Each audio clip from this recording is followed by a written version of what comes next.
What is up, everybody? Welcome back to another NBA Rundown brought to you courtesy of Run Pure Sports and Run Pure Bets. I brought the Dream Team back today because, hey, we were pretty successful yesterday. Travis, we were just talking about it. Only regret was not putting more money on that parlay. How are you doing today, and how did your lineups treat you in DFS? Yeah, DFS was okay. I ended up going with Steph Curry in the end, and he did not get it done. But it was okay because a lot of guys kind of done it at the top. It was a really odd day for the studs. But hey, the bets, I felt like we did pretty good. The Heat was a winner. The Timberwolves was a winner. The Knicks winner. And then we gave out a parlay with the money lines, and then your Knicks 5.5 or 6. So overall, good day. And your Knicks, I was watching along, and I was like, man, the Knicks might win this game. And they were looking really good along the way. And then OT kind of bit him, but hey, overall good day, and I like this card and ready to give some more winners. Yeah, I mean, the Knicks, Derrick Rose talked about how he felt sick after that game. All they needed was a box out. And that game was huge. I told you guys yesterday that I had, kind of gone through the standings. I thought the Knicks could get that win with the loss yesterday, and then, of course, paired with the Miami win, which both of you gentlemen gave out yesterday, so props to you for that. Now we have a three-way tie at 38 and 31 there in the East, and Miami might be moving out of Milwaukee's way. So a little disappointed for JSU and I's potential trash talk, but definitely interesting things there in the East. Now in the West, I think the thing that threw us off, or threw me off when I was kind of projecting these playoffs, was the Phoenix loss, and how that's going to affect things is now Utah and Phoenix are pretty much locked in. I mean, technically, Utah could lose out and Phoenix could win out, but most likely now they're locked in the 1 and 2, which means that we could get less out of their lineups here. So that's something to keep an eye on going forward, and that's kind of why I went forward with this exercise. And we'll be talking about it later with Portland and how much Utah's really going to try and push this game out. But JSU, what did you think of the results yesterday, and how did your lineups do? Yeah, I mean, from a betting standpoint, I thought we gave some winners on this show. I mean, 3 and 4 in the best bets, a nice 3-team parlay that worked out for the people. Pretty sure money line Heat, money line Minnesota, and plus 5.5 or 6, whatever you got it at for the Knicks. And man, you almost got the Knicks money line through. If you, man, that's rough if you had that bet, because that game was real close, nice overtime game. Knicks battle, man. That's the one thing about the Knicks. We've said it all regular season. That team just battles. Every team, doesn't matter. They're out there fighting. They'll do the same thing in the playoffs too, but in the regular season for sure, they battle. So I like the Knicks, especially in the regular season. But yeah, I mean, DFS wise, it was a rough night for DFS just because pick the wrong studs, the lineup goes down, and pick the wrong studs. So hopefully we can get back at it tonight. This slate already is looking real interesting with guys popping up questionable, guys already ruled out. So we'll get into it and talk about it a little bit, but should be a fun one. Nice 6-gamer, right, Mangone? We don't have to worry about too many games. It's like a nice number where we don't have to worry.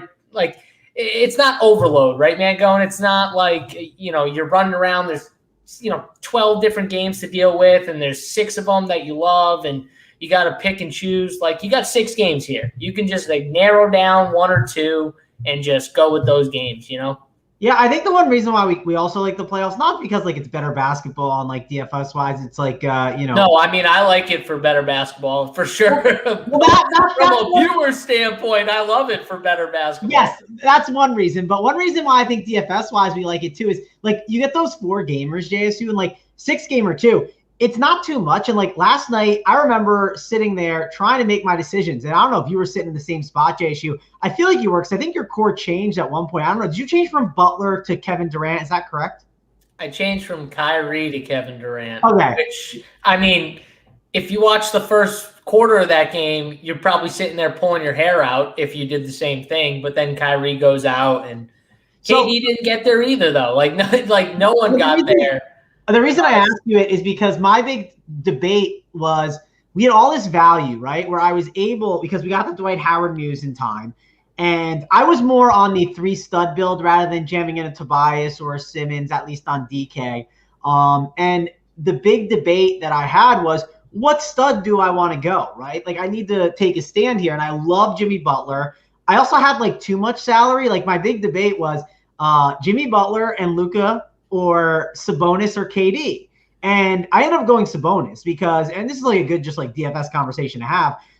Sure, on the show, like I was like, oh, I love Jimmy Butler. I thought it was an amazing play. But I knew Sabonis was coming in lower owned, and I thought all those studs were the same. I hated missing out on Jokic. I hated missing out on Luka. I hated missing out on Butler.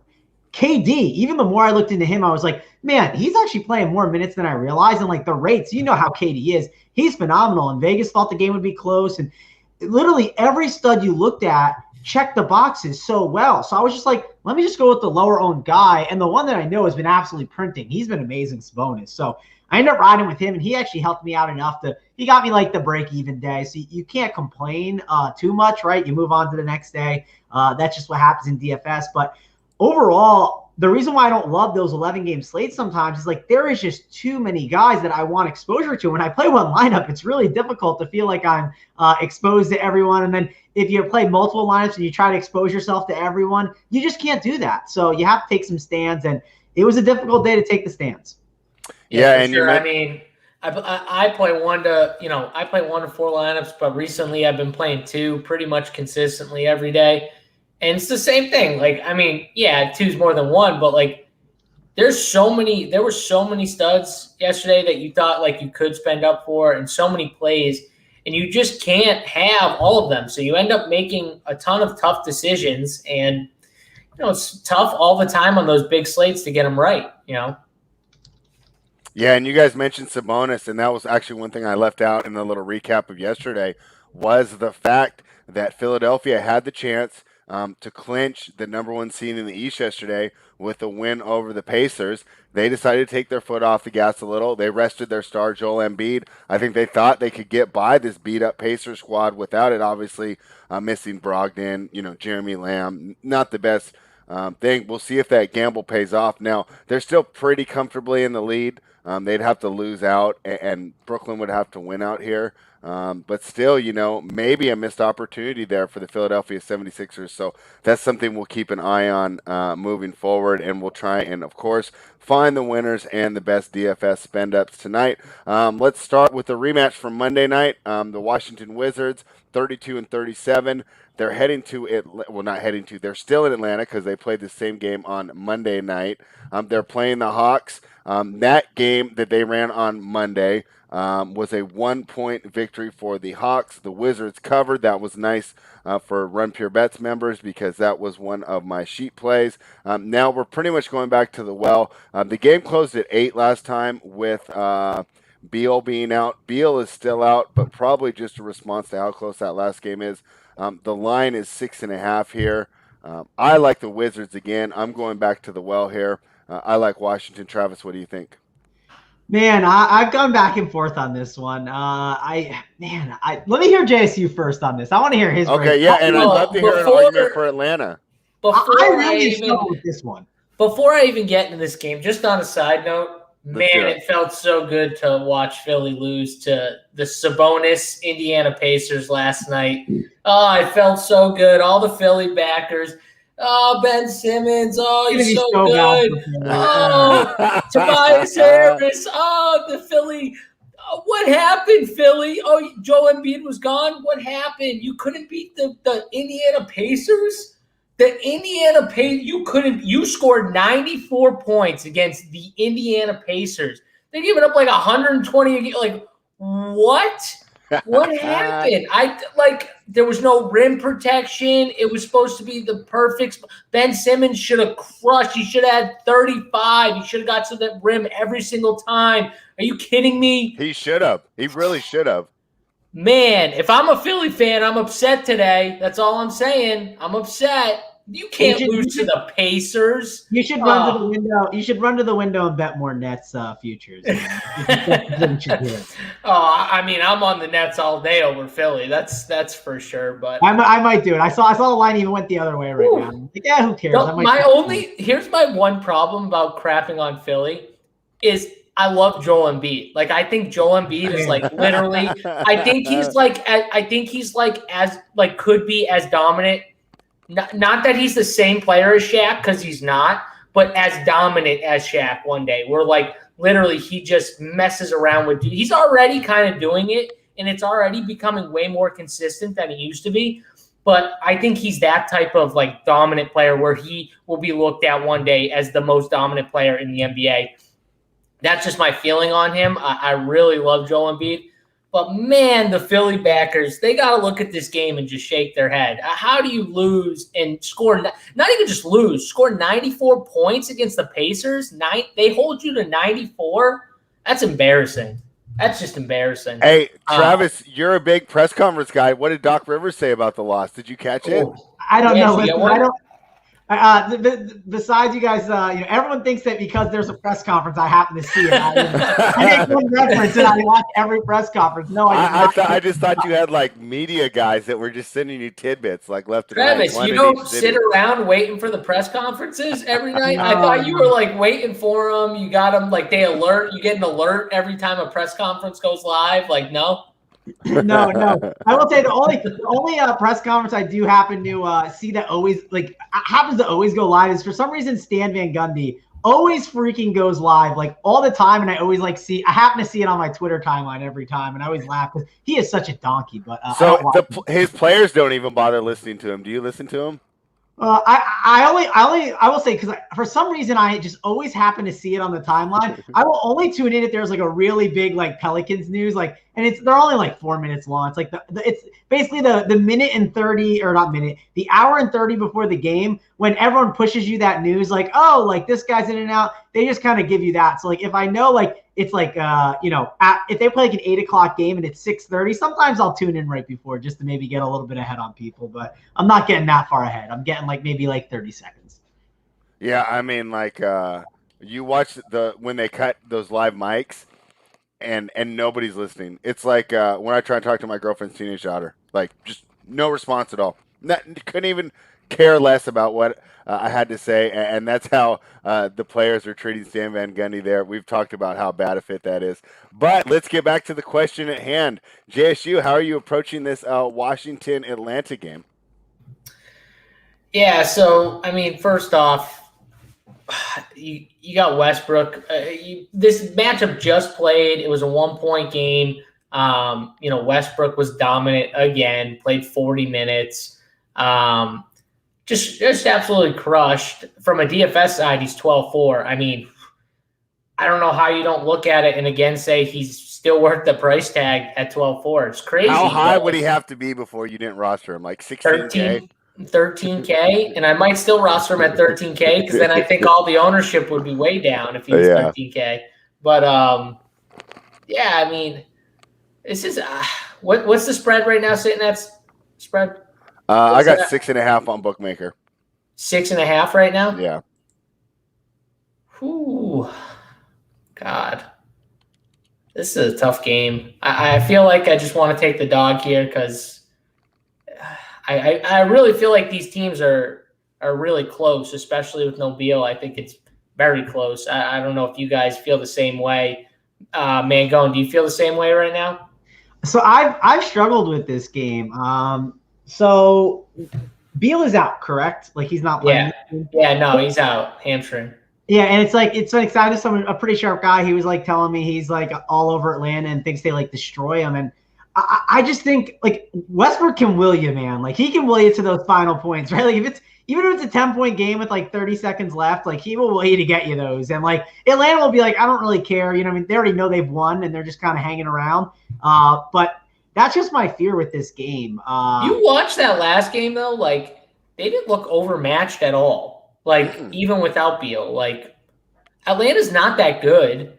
Yeah, they have more players that are better technically. Like I think if you counted up all the players on that team and you were like, okay, like yeah, John Collins is better than like Clint Capella. They're better than the second and third players on Washington with no Beal. But like Westbrook is just playing so well that it's hard to, in my opinion, go against him when he's the dog. And it's right now it's like 6.5 or whatever it is. Like, I don't know. I just feel like I should be backing Westbrook again in this matchup. Like, I don't think it's crazy that, on his own, he wills them to win this game. Like, I don't think Washington money line is crazy either. Yeah. To sprinkle in. Like, I just wish Beal. Obviously, I wish Beal was in there, right? But of course, the line would be different. If Beal was in there, though, it's a different line. It'd be like plus 2.5, plus 3. Yeah. Probably worth 3 points at this point. I just think like having Beal is a lot.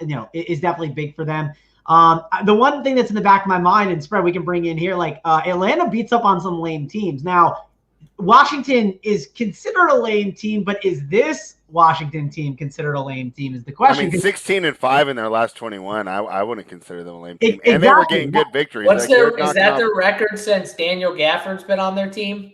I don't know. I mean, I just knew it was 16-4 when we did the preview on Monday because I looked it up when I did it with Hoops, and I know it's 16-5 since they lost. It's a completely different team than what it was, obviously. Oh yeah, 100%. And that I'll say this. The gut has been telling me it's one of those things you just you have a feeling on it. It's been telling me to stick with Washington, so I think I'm going to stick with Washington in this one. I don't want to go on to Atlanta here. I'll take the 6.5. If you want to sprinkle the money line, sure, but I'm not in love with the money line sprinkle. I think it's fine, but I prefer just jumping on the 6.5. Not like a best bet for me or anything, but I do think Washington's the way to go. I mean, even if you sprinkle the money line, I think you have a great arbitrage opportunity there. So if you're getting skittish during the game, I think at some point Washington could build a nice little lead, and you could grab the comeback there. And at a plus 220, that's a great place to start an ARB. Usually on an ARB, I'll start between plus 140, plus 175. Yeah. I mean, I think we're just going Washington's the play here. Let's do it. Any thoughts on the total there? 238.5. These teams have been going over. I wouldn't play the under, but I don't necessarily think there's value on the over here. No, I mean I don't need to go to it. I think it's fine. I just would lean on that Washington side. Yeah, and DFS guys, people are playing Westbrook and DFS, right? All over. You just lock button them JSU, correct? Is it a cash chart? Well, if the cash chart says don't fade RWB, then I can't fade them. You can't. It's going to say it obviously, but I will say so DraftKings. We should talk about this. They did price him up. It's a different slate though, right? It's a 6-gamer. So what do you think from an ownership standpoint that does to Westbrook? Does it lower him a lot? Does it lower him 2%? Just a little? I can't see anybody getting off him. So especially on a 6-game slate. JSU, if Beal was in, I think we would jump off. Because Beal is out, it's a lot easier to jump on. Now, it depends on the value too. What values do you have on the board? Because if you have a lot of value, then it's easier to get in that 12.48. I think we're going to have a lot of value on this slate. Yeah, so that's the problem. If it was tougher to get in there and you had Steph Curry, right, at 10-8, right? You're like, man, can I really just take I'll take the $1,600 difference and play Curry instead. That's what people will do. But now they won't, obviously, because of the situation. I think the stars are aligning for Westbrook to still be pretty high owned. But there'll be a couple guys that just say, that's too much. There will be people that do that for sure. And guys that just want to be different, right? And the idea that if Westbrook duds out for whatever reason and you don't play him, I mean, you are just going to be set, right? Yeah, but the other thing that people forget too, and why the price definitely matters. I'm not going to say it doesn't matter, but when we have all these value plays that get there, at the end of the day, you're just going to need raw points. And you know who's going to give you raw points? Russell Westbrook. He's going to get you points. It's just simple. So do not fade him. He's the man. And there's other values in this game that we should talk about. I don't want to completely get away from this because we talked about there being value on the slate. Well, there's value in this game. I mean, Ish Smith at 3.6.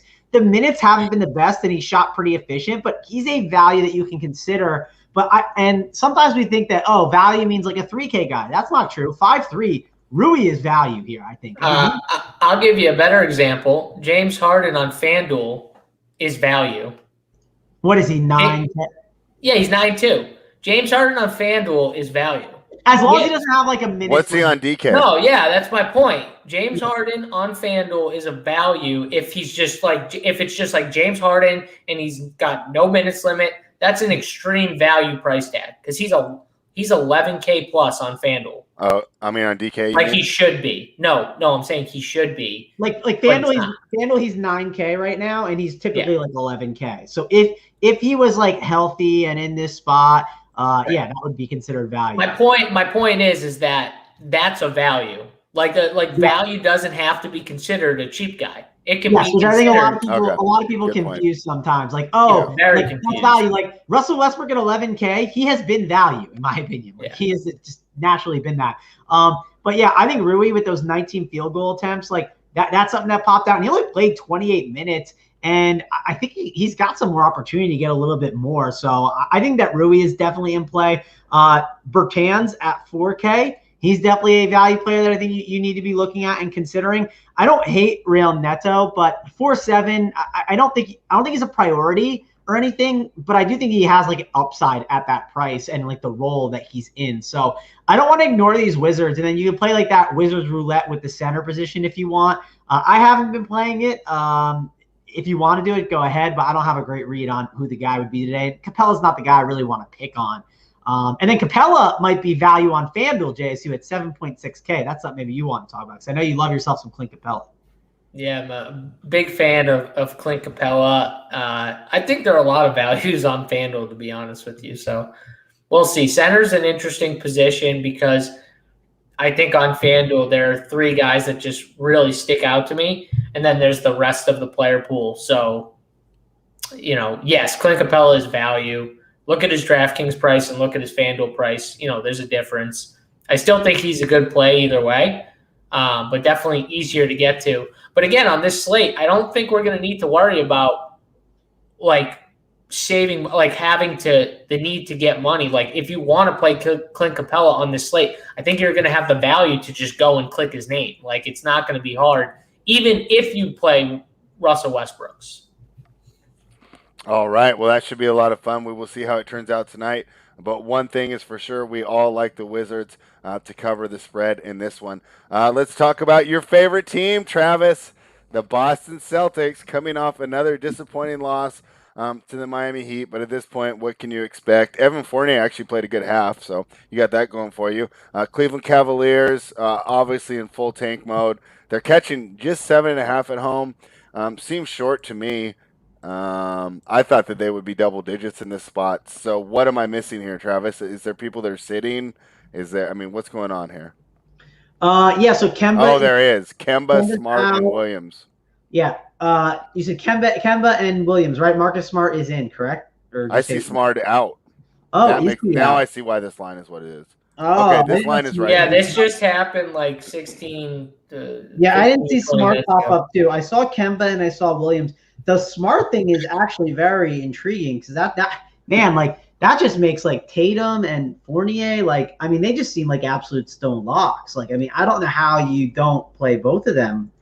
It's just 9-4. I know it's Cleveland. It's not the greatest matchup in the world, but these are just the only two shows in town.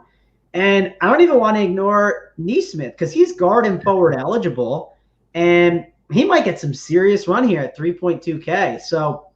Those are probably my top three guys from a DFS perspective. And then Cleveland, I wonder what they're doing here because I know they have guys always in and out.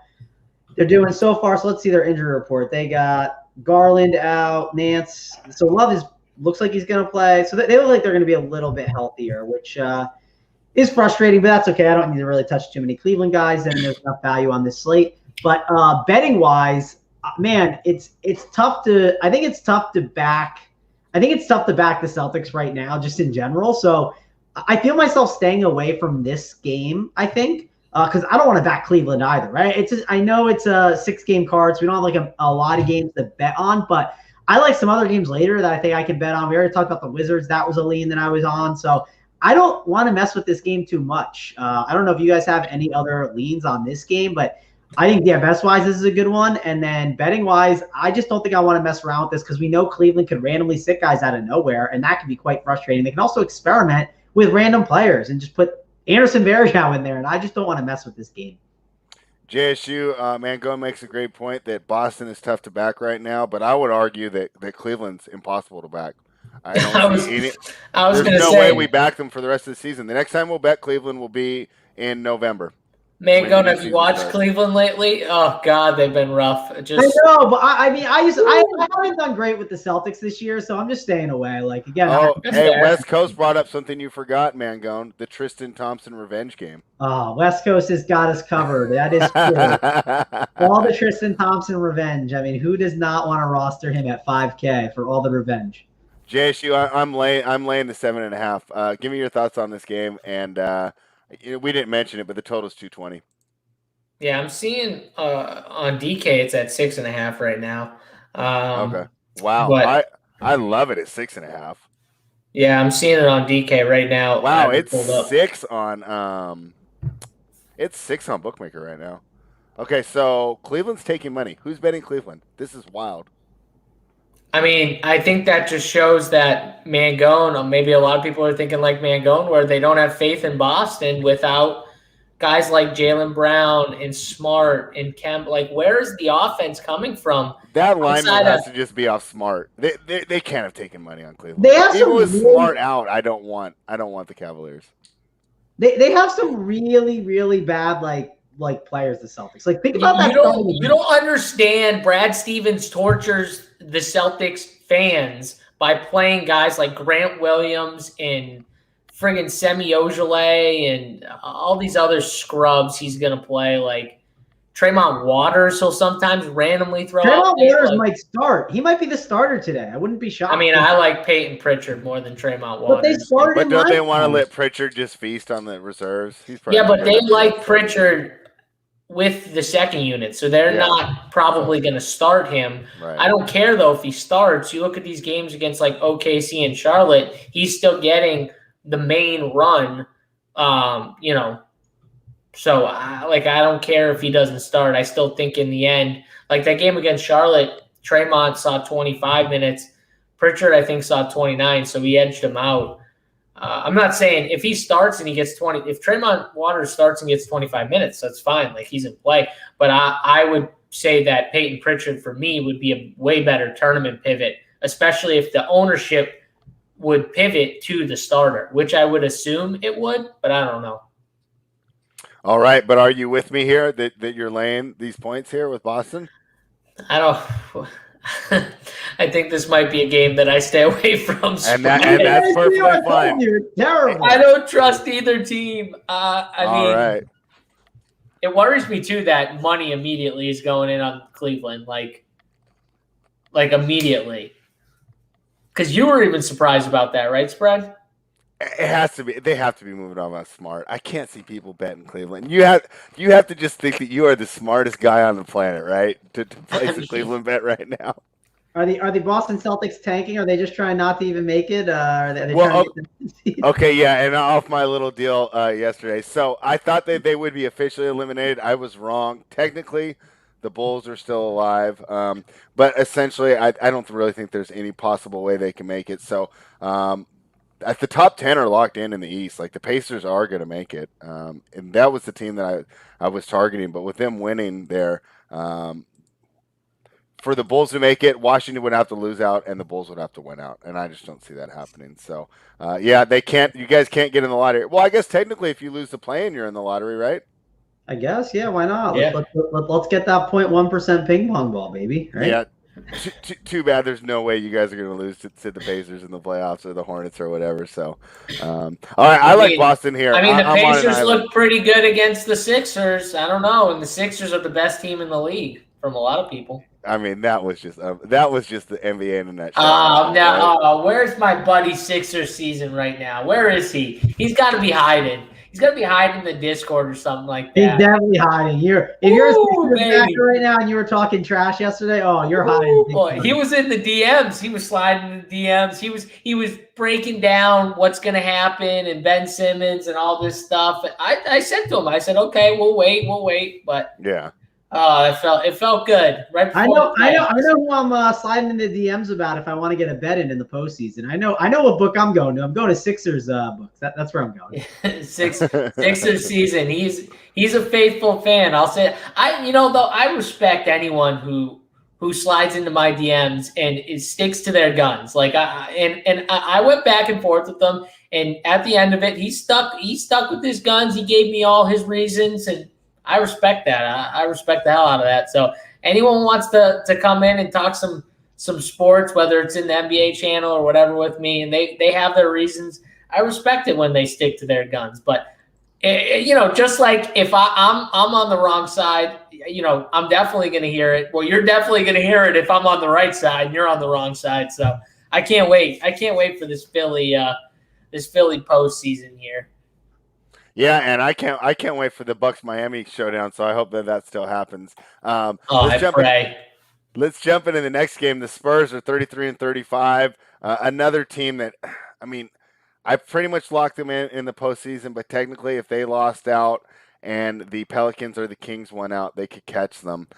So they haven't been eliminated yet, but one more win, and the Spurs will be locked into the play-in. The Brooklyn Nets, 45-24, like I mentioned, are still alive for the number 1 seed, but more likely are just trying to hold off the Bucks for the number 2 seed. And we know that the Bucks did get the tiebreaker there.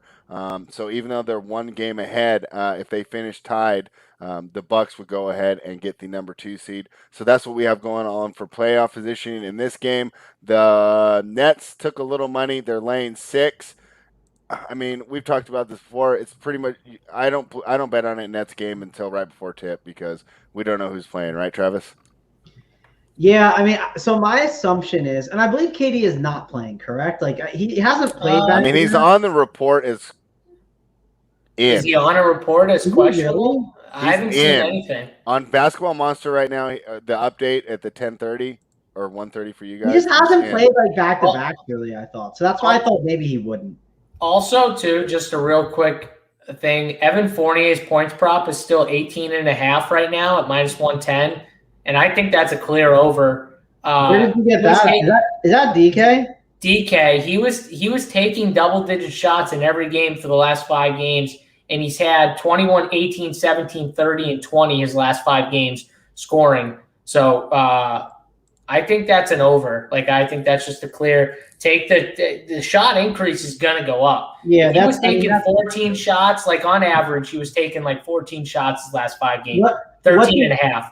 Like he's going to take 15 to 20, I think, in this game. What's his assists? His assists. It's a good one too. Let's see. I bet you it's good. That's why I ask. I'm pretty sure. 4.5 -105. All right, so here's his last. The two I like that 2-man going. Yeah, so he's got last 5 games 3, 4, 3, 8, 8, but like. We've seen the usage move up, so that's obviously really good. Yeah, for sure. And like guys like Tremont Waters, Peyton Pritchard, those guys, Pritchard is a little more, but he's also he's a solid shooter too. I wouldn't be shocked if you saw those guys more like wing guys where the ball's in Tatum and Fournier's hands, more playmaking and going one-on-one. So when that's the case, those assists are going to be there because teams are going to collapse and force those guys into dishing to open shooters like Semi in the corner and Grant Williams. Those guys are going to be wide open. So a lot of easy assist opportunities for Fournier, I think, in this game. 4.5 seems pretty low. I like the points and the assists, honestly, over. All right. What do you think for a side at Brooklyn -6? Brooklyn -6. So Kyrie's questionable. KD is supposedly in, like as of now. Fantasy Basketball Monster says in. Like he got upgraded from questionable to straight in. They did the Harden like probable thing, so I assume KD's like good. You know what I mean? Like it. Yeah. It's hard not to just say the Nets right here. I don't know what the minutes limit's going to be though with Harden. You would assume there is some minutes limit, but then again, we all know Harden's crazy and is going to want to play, right? Like if he's in, he's going to want to play. He's that tip. He's the guy who was screaming at Mike D'Antoni during blowouts to get him back in for his 4th quarter run. He is that type of player. He does not want to sit on the bench unless he literally just is not conditioned to the point where he can go out there and play decent minutes, which would be my worry. So I don't know. I guess I lean Brooklyn, but I don't feel super confident in Brooklyn right now. Yeah, I think it's a tough one to get involved with. I had pretty much been writing the Spurs off, right? But they look pretty good against Milwaukee, huh? So you can't write this team off yet. I mean, it depends on how you feel about Milwaukee spread, but, it's okay. Yeah. Good point. You got me there, touche. But you got two guys right next to you that are not looking to back Milwaukee. I'll tell you. I can't wait for the playoffs. It's going to be so fun. Everyone's just looking at the regular season like it's a done deal. Like, what happened in the regular season is going to happen in the postseason, and it's not going to happen that way. Yeah, the Bucks are going to start collapsing again. Everyone's looking around like, who's going to save us? And no one's going to save us. They're all looking at Giannis, and he can't save them. Oh, it's going to be good. And the matchups are going to be key, though. I like, we'll see what the standings and how it works out and which team don't forget, a week and a half or 2 weeks from now, we're going to getting beaten up. Oh, the Bucks are beating this terrible first round team. Yeah. When they're beating up Andre Drummond. They're gonna sweep, like, I don't know, Charlotte or Indiana. It's the playoffs. Like they're off the playoffs. We're beating this bad basketball team. They're back. The Bucks are back, and then they're going to run through the Nets. What does stink is the Celtics losing Jaylen Brown does really hurt them. I thought they were a dog that could, sneak up on a team or two that was higher up. It stinks. I think the Heat are still that type of team too, that they can beat almost any one of those top teams outside of maybe if the Celtics had Jaylen, they would be a very interesting bet against the Sixers. I'm telling you, the times they played Philly, pretty much every single time they were not at full strength. One of those guys was out. Like, they've always played Philly well, like in recent years too. That's the other thing. So, like, I don't know. I felt like that was an interesting 7-game series. I think that could have been, but we won't. I don't think it's going to be as interesting now. All right. Well, you guys make some good points there. Seems like you guys both like a Brooklyn here.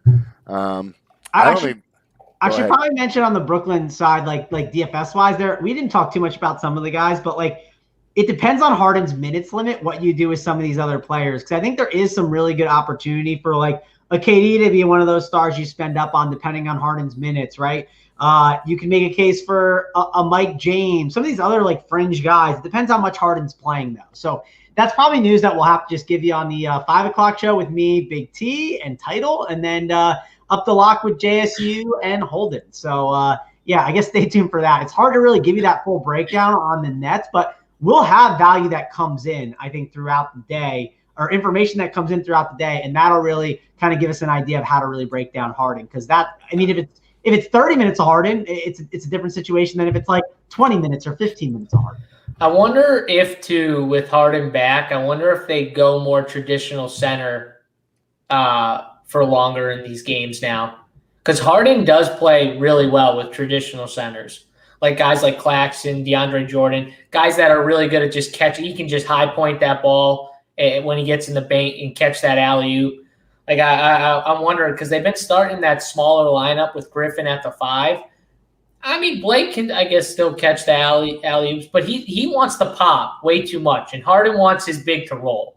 Like that's what he wants. So I'm not saying those guys are in play today, but I wouldn't be shocked if those guys became in play when Harden is fully healthy and ready. I wouldn't be shocked if you saw one of Claxton or DeAndre Jordan start to get, a little more run here.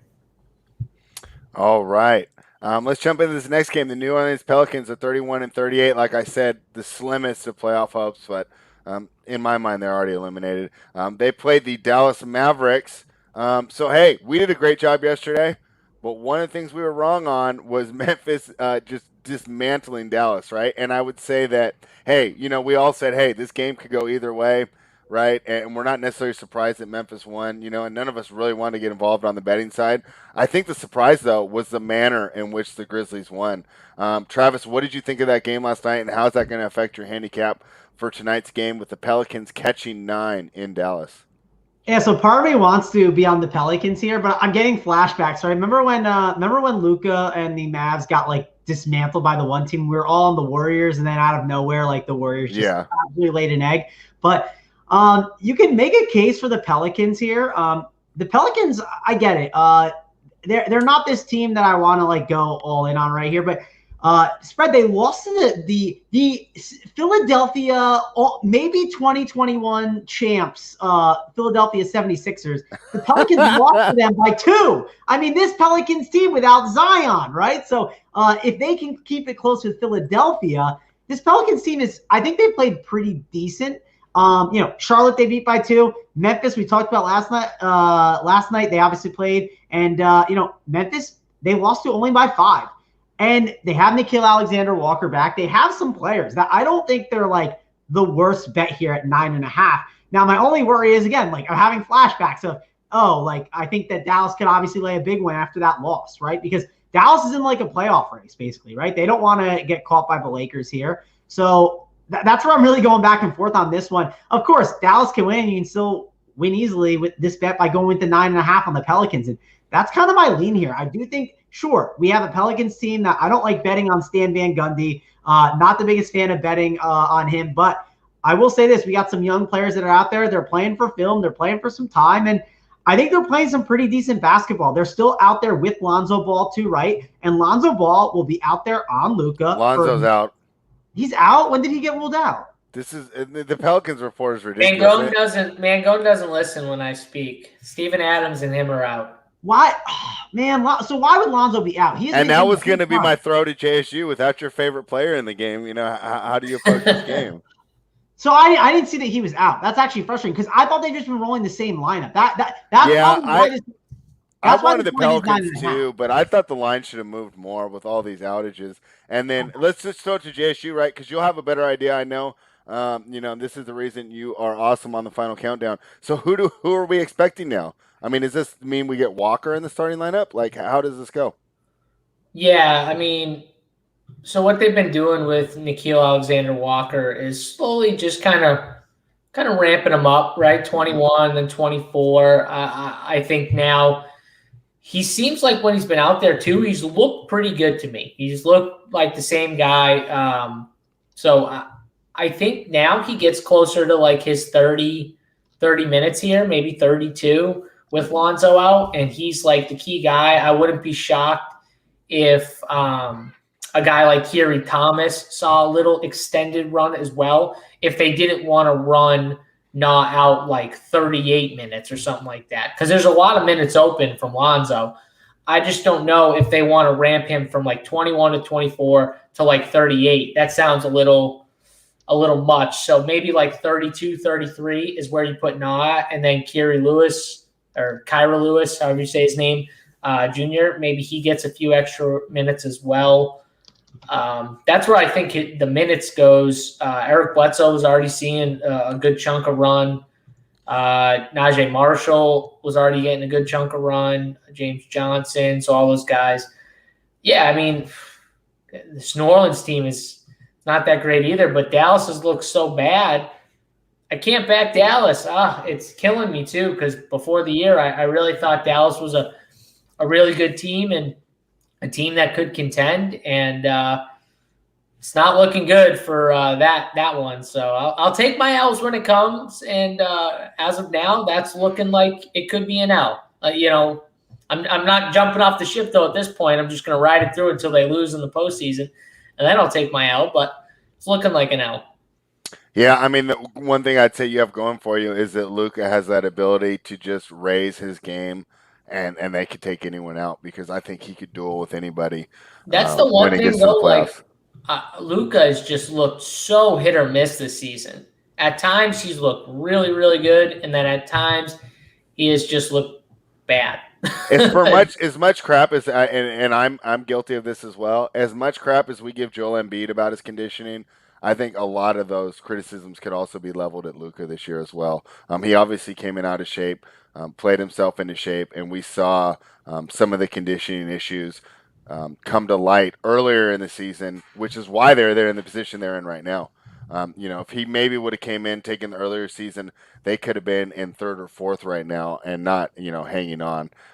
So now that JSU's updated us with the potential lineup, Mangone, are you still on the Pelicans or did you switch your mind? No, I'm frustrated right now because I don't understand why Alonzo's sitting in this game. I don't either. It doesn't make any sense. Like What do you mean? Look at him. Have you watched him play the last couple of games? He just looked so he's just like maybe playing.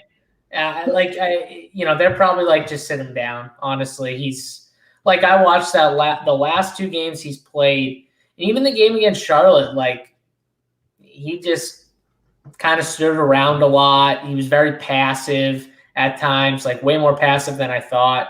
And then the Memphis game, like it was one of those games where you watch the game, and honestly, I didn't really notice he was playing that much. Like he was fine, but like I didn't he didn't stick out. Nor like he sticks out a lot when I watch Lonzo. Like he's just constantly trying to make plays or make plays for others. Like he just hasn't to me the last couple games. So I would be very cautious with guys like Eric Bledsoe, right? So Eric Bledsoe, minutes trending down, right? 40, 33, 29. And one reason, again, I don't know exactly how to approach this game is like, I think you're going to see Stan Van Gundy experiment a little bit with some of his players and the younger guys. So, man, I'm trying to think through. And the thing is, I like some of these younger guys on their team. Like, I think Kira Lewis Jr. is a fun guy. Like, he's like definitely a good guy to have on your team. Nice energy player, good like man off the bench. So I don't mind Kira Lewis Jr., but I'm definitely struggling right now with trying to back the Pelicans here now, especially without Lonzo, because I thought that was like really key, and he would help them out a ton. I'm trying to think, are they going to run they probably won't run the double big lineup, but Jackson Hayes could see more run this game, I think, because I just think you could see DFS-wise them go with a lot of these younger guys, and like Kira Lewis Jr. is like the guy I'm really keying in on. JSU, I'll ask you this. James Johnson, so price has gone up on him, and I think you could see him maybe play lower minutes than you'd like. I know that, yes, there's no Lonzo now, so there's more opportunity, but I wouldn't be shocked if you saw them lean on some other players. Like maybe they lean on a Najee Marshall to get more of the run than James Johnson. And then a weigh-in Gabriel somehow gets run. They just go with younger guys. It wouldn't shock me. So like he's like the Wes Iwundu, Wendy Gabriel type. Those are the guys that I think get more run. And like you said, I still think they give James Johnson like 25 minutes probably in this game. Yeah. But I don't think they're going to run him. And they've been kind of holding his minutes back the last few games anyways, just under 30. So I wouldn't be shocked if here it dropped a little more. And like to your point, if you're resting Lonzo, I mean, first of all, I don't even know why you're not just resting Eric Bledsoe too. If that's the case, yeah, like I agree. Everyone else is already resting. In there? Why? What are we doing here? But again, I could see them playing him like 25 minutes here, playing James Johnson 25, and getting a real look at Kira Lewis, Najee Marshall, and Jackson Hayes all in the same lineup with a Gabriel or an Iwundu. All right, and for everybody who didn't think, and this is myself included, that this team could go over an hour on a 6-game slate, looks like that's going to be an L as well as we continue. I mean, that was an easy over. Yeah, I guess what was I thinking there? That was an easy over. I would have literally put my entire winnings for the last 2 weeks in DFS on that bet. Yeah, I would have put everything on it too. I also would have manipulated it too, but I still would have. Yeah, that's true. Well, let's jump into the main event of the evening. This is by far the most interesting game. It's the Portland Trailblazers, who are 40-29, hanging on by a thread to avoid the play-in, heading to the Jazz, who are 50-19, and now suddenly need this game a lot less because the Suns fell to the Warriors last night. That being said, they still do need one more win in order to clinch the #1 seed in the West, so it won't be a full tank job or rest everybody. But the line has reflected that. Last night it was 4.5, and I was searching my offshore books because I said, when I was seeing that the Warriors were going to lose, I said, this 4.5 is not going to stay. Everybody's going to jump in on Portland. I was right. I still like the Portland side. Tough to give out a play, though. Missing 2.5 points of value. And it's not like you're missing from 14 to 16, right? 2 to 4.5 is a huge move. Right through that key number of 3. I like to use the NFL key numbers. People think I'm crazy, but I still think they're key numbers. And so I like Portland, but I can't bet it because we lost the value. What do you think, Travis?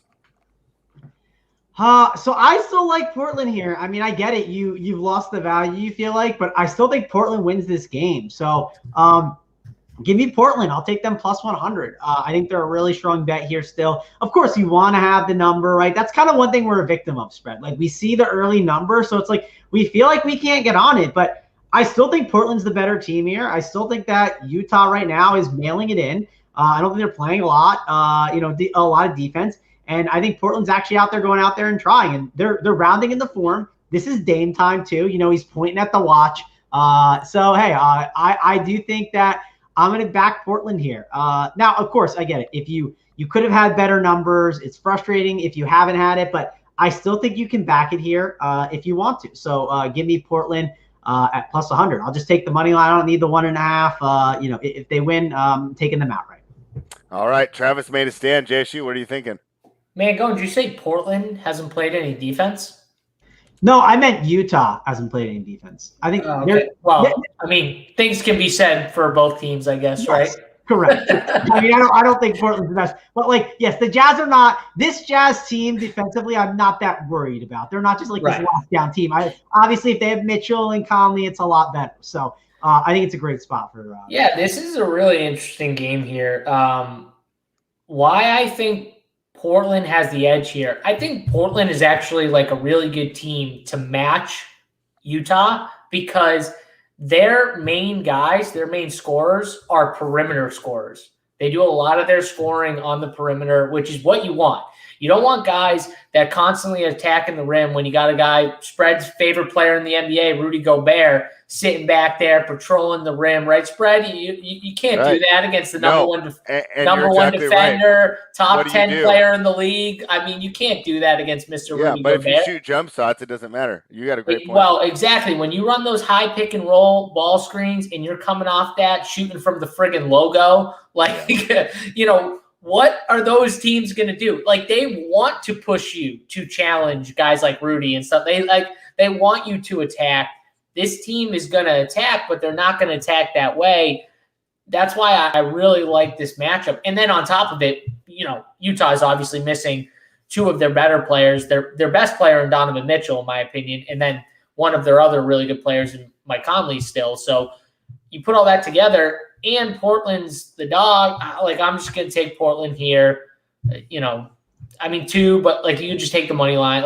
Either way, I like Portland to win this game. So, yeah. I mean, going against Ingles and Bogdanovich, Carmelo will probably remember when he was one of the best athletes in the league. He's going to be out there feeling super fast. And we can make fun of Bojan Bogdanovich, but man, that dude has been scoring. No. And he's way better defensively than I give him credit for. I just kind of make fun of him because he's a little slow, but he's one of those guys that he knows exactly what to do. Joe Ingles is slow. He's even slower, and I don't even think he's that good. Am I doing a show with Big T right now? I hear you guys making fun of two dudes that you're saying they're slow and they're unathletic. I feel like I'm on a show with Big T here. Oh, this is Run Fear Sports, so that's what happens here. We do like to attack athletic bigs, although sometimes I think they take it too far. What was the game they were watching? They say, oh, well, Indiana struggles against athletic bigs, and I'm like, is Enes Kanter like an athletic big? Are we taking this a little too far? But regardless, so everybody seems to like Portland here, even though we can't get the best of the number. Let's jump into the dud of the night here. LeBron James decided the Knicks were too tough. He'd rather come back against the Houston Rockets. And, hey, why not, right? Houston can't defend for anything. This should be a great game for him to get out there, get back to flopping, complaining about the refereeing. This will be a fantastic opportunity for him. The Lakers were laying 14. Rockets have taken money. This money's down to 11. Why are the Rockets taking money, and how are you approaching this game, Travis? Because the Rockets aren't that bad of a bet spread. I told you this. I was told you yesterday, and that's why I bet the Rockets at 14.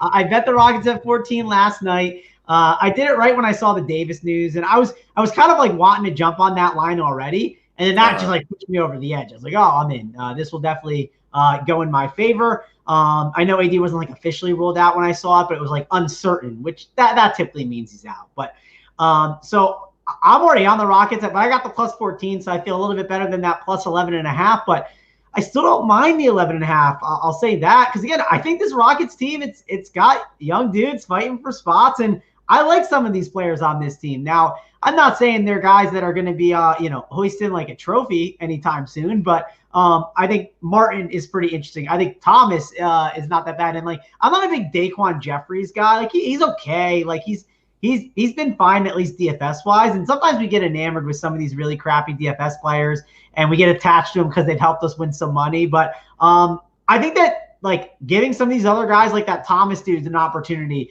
it's going to be good for them. And I also wouldn't be shocked. Like I think Kelly Olynyk's playing in this game. I wouldn't be shocked if Christian Wood played one more game this year. Now, is he ruled in or out yet? I don't know. I know last night he is questionable.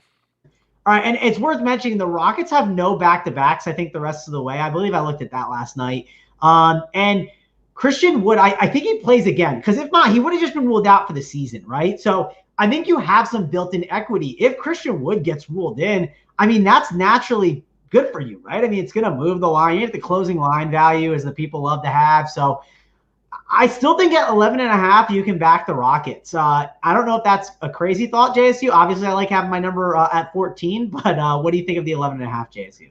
I mean, I don't think it's – I think I'm on the side that I think AD sits here personally. I think he needs a rest. That overtime, it's AD. He's got an injury-riddled history. Like, I can easily see him needing the night off after that game yesterday, where he played. I mean, we'll give him credit here, right? He did play 43 minutes in that overtime game. Like, he played big minutes, and he's played 39, 41, and 43 minutes pretty much his 3 games back for the most part. Or the last 3-game stretch, whatever you want to call it. So, and this is on a back-to-back, So, yeah, I'm going to take the Rockets. The Rockets have 3 guys right now that are questionable: Wood, House, and Daquan Jeffries.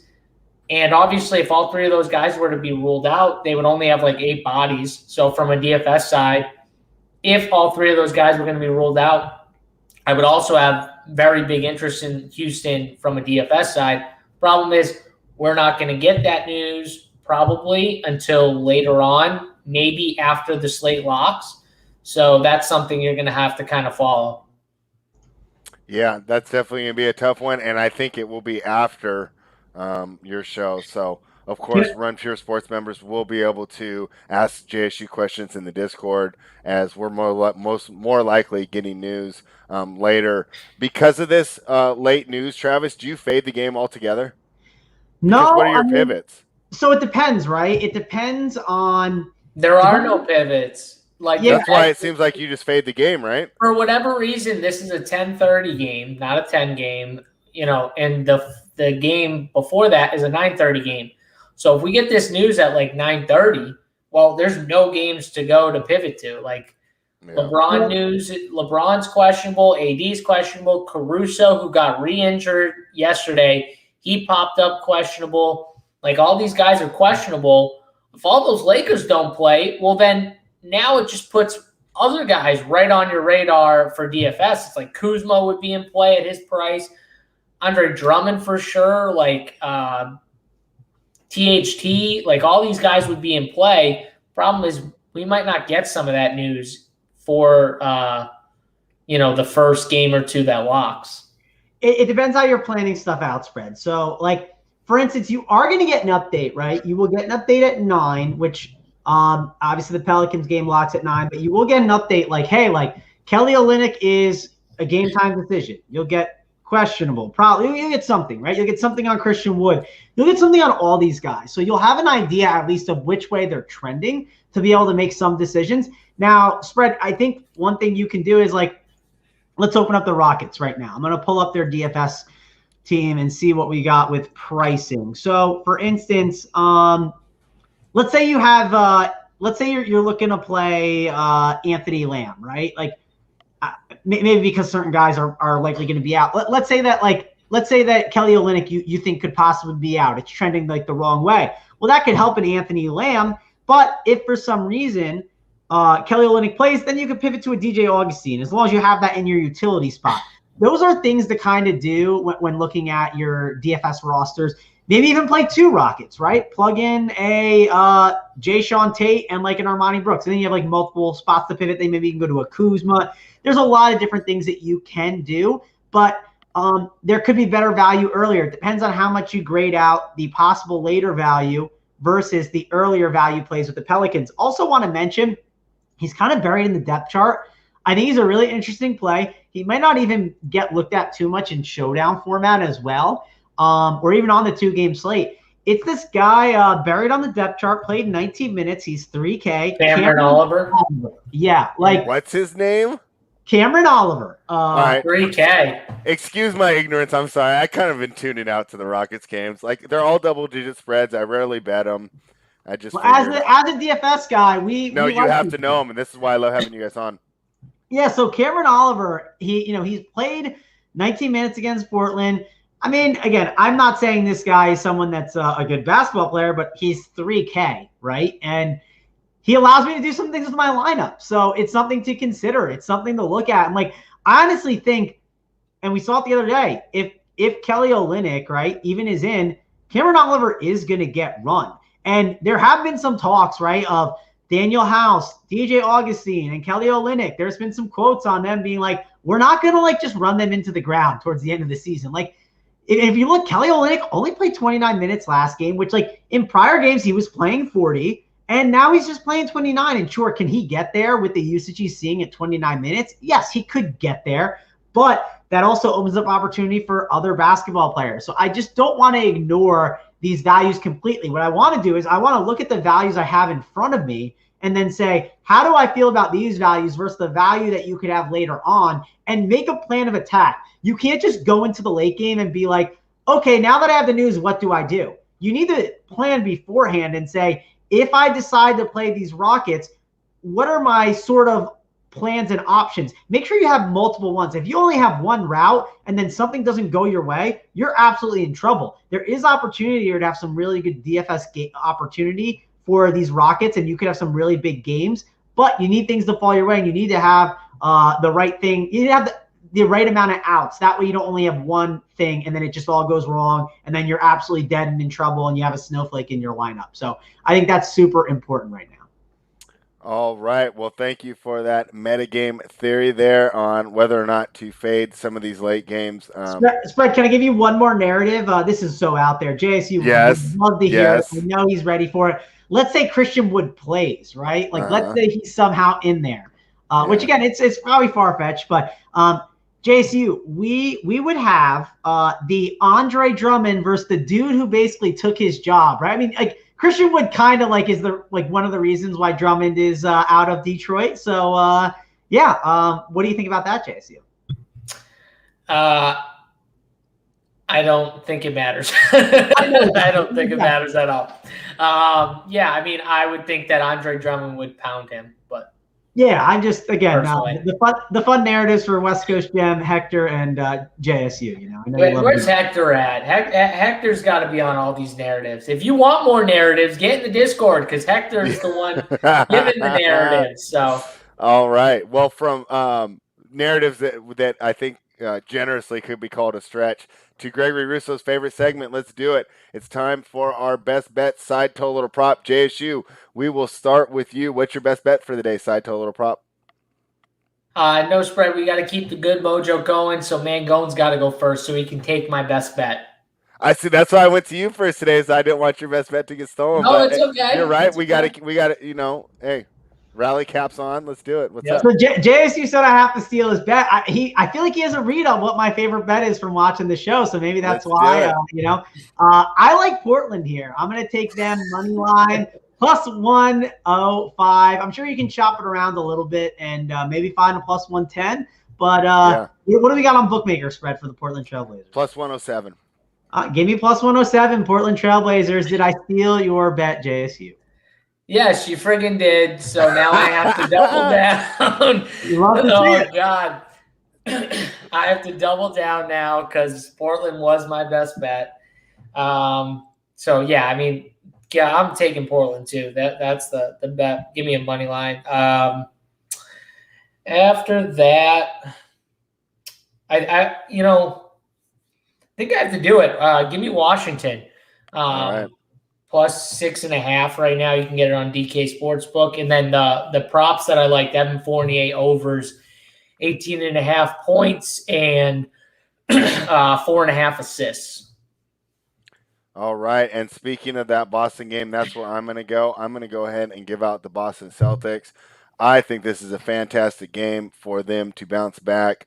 I mean, after you play against the Heat defense and then you go to play Cleveland, it's like when you're playing Madden, you go from all Madden to rookie. Like everything's just going to seem so much easier, right? Boy, I have so much space here to shoot the ball. I have so much room to run the rim. There's nobody around me trying to grab these rebounds. So I feel like, it's like taking the fungo off the baseball bat. The swing's going to be a little crisper.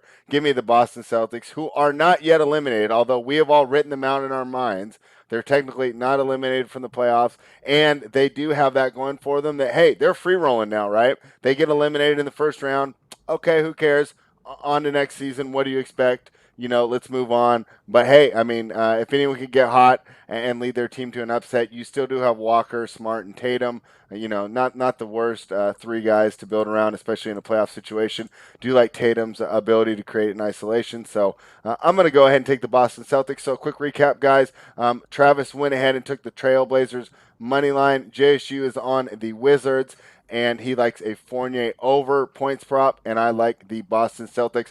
Tomorrow we'll be back, maybe with Titletown. I got to figure out what time Major League Baseball locks. Friday we'll be back with AP, and then Saturday it will be Tyler and I, same time, 1 p.m. Eastern. So thank you guys for joining us. I forgot to mention it earlier, but could you please like the video, subscribe to the channel. We'll be back tomorrow. Travis, you got anything else for everyone else before we get out of here? Yeah, a couple things. So yeah, like and subscribe to the video, please. Also check out 5 o'clock or 3:45. We got the MLB show, and we got 5 o'clock. I'll be on the NBA show. JSU will be on the 6:15 show. Use that code RPSHeater25 for 25% off, or use the Get Bets code, which is the better code, right? Because it's the bet show. We want to get you guys on the bet side and help you bring more of those winners to you guys. Also, I want to do the parlay, right? I want to do the 3-team parlay. All right, let's do it. Or bet. So I got Celtics. I put Celtics money line. Should we do money line that and then Blazers money line just in case, or do you want to go the 5.5 spread? What are you thinking there? I mean, I feel safe laying the 5.5, but whatever you want to do, it's your parlay. Well, I'll see. Let me see what they both do. So, JSU, what are we doing with the Wizards? Are we sprinkling them money line, or are we just doing the 6.5? Woo, money line. Let's see, what's that? +2. I mean, we could do the money line. Well, if you money line every team, it's a +800 for each money line. So Celtics money line, Blazers, and Wizards. If you go the 6.5 on the Wizards and then the 5.5 on the Celtics with, again, the Blazers money line, that's 610, which I like that. I think I like that one the most. And then which one's that? It's so +610 we get for the 3-teamer, which again, I'm not a huge parlay guy, but the max I want to ever go is really 3, and I typically stick with 2. But Blazers -102, Celtics -5.5, and then Wizards +6.5. You get that at +610. That's nice. Yeah. Reminder, Travis, my 11 team didn't hit yesterday, so. Well, I mean, listen, Freddie, I would have known. You would have probably told me you won 29K. Yeah, I probably would have. You probably would have been beer bottles all hanging around here as I. Yeah. So that's +610 on that one. We'll go with that spread. I think that's not bad. I might, and if you want to do the Blazers and the Celtics, just those two money line, that's +181. The 2-teamer, I'll probably throw that one in. I actually like that one a lot better. I think that's pretty safe for +181. Yeah, I think that one's the better one. So my favorite one, which I'll probably put a lot more on, is Blazers money line and Celtics money line. Of course, I'll sprinkle the 3-teamer. I can't leave JSU's bet out, so we'll sprinkle. Right. Well, you stole my bet, so I had to give a new bet. I don't know what to tell you, JSU. You had the opportunity to go first. This is on you. You could have took the Blazers and then put me in a really tough spot. Well, I had to keep the good mojo going from the show yesterday. That's how we did it yesterday, so we had to keep it going today. Winners.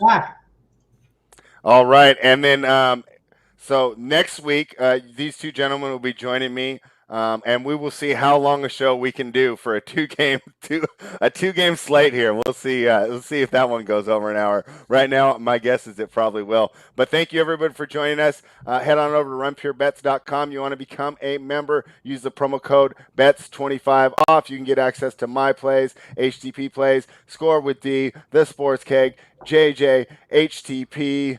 And Joey Work. That's right. That's the whole team. You can get access to that. So thank you for joining us. We'll be back tomorrow and run pure.